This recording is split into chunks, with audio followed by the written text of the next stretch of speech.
Hey there, back again today with another Just Talking video, going over some of the things that I've been doing over the year collection-wise and some of the things that you may have been doing.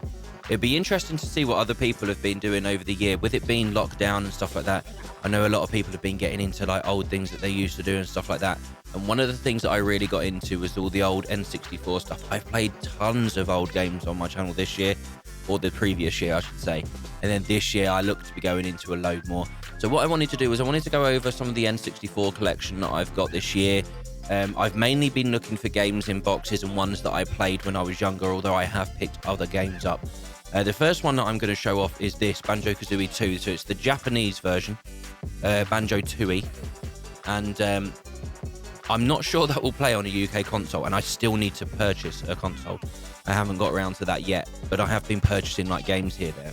But these ones in boxes are ones that I'm just going to keep for like storage, unless I can get better like quality copies and stuff like that. So the first game that I'm going to show off is Tetris. So basically this is a game, it's basically Tetris on a sphere. Again, one that I played when I was younger, and I really enjoyed that game. I managed to pick this one up for relatively cheap. I've got them all inside these cool little cases just to keep them safe. We're going to move on next. This is one that I didn't play as a kid, but it looks really interesting, and I've watched a little bit of gameplay on it, and this is something that I might possibly play on the channel over the year. So that's a bit of Diddy Kong Racing. The only issue with this one is it hasn't got the protective like insert on the inside to keep the cartridge like safe, so it just bounces around. This one's really interesting. So this is the Japanese version of Banjo-Kazooie. I mean, the box art, doesn't that just look absolutely incredible?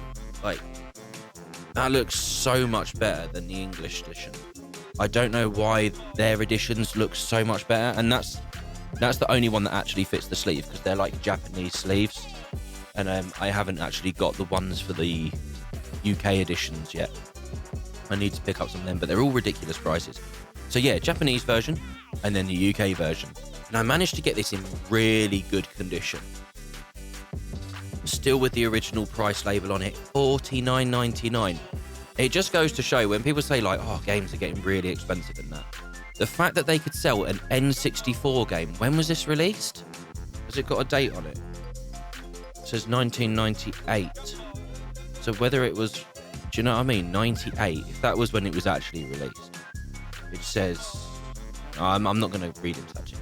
But yeah, 50 quid back then. That's actually mental to think that they could get that for games back then. Do you know what I mean? Because now we moan about 50 quid and stuff like that. And then last one that I've got here is 1080 Snowboarding. I used to love this game as a kid. And that work your body, twerk your body. Or if that's how it goes. I can't remember if that's how it goes. But I used to like absolutely mash that song up. I used to love that song. Yeah, so that's my N64 collection so far. It'll be really interesting to see if anyone's been collecting anything this year, whether you've got N64 games or you've got Sega and stuff like that. If you've been collecting anything throughout the year, just drop it in the comments. Let us know. I want some more of these talking points, just so we can have some more discussion on the channel. Hopefully you enjoyed today's video. I've been James the Penguin. Goodbye.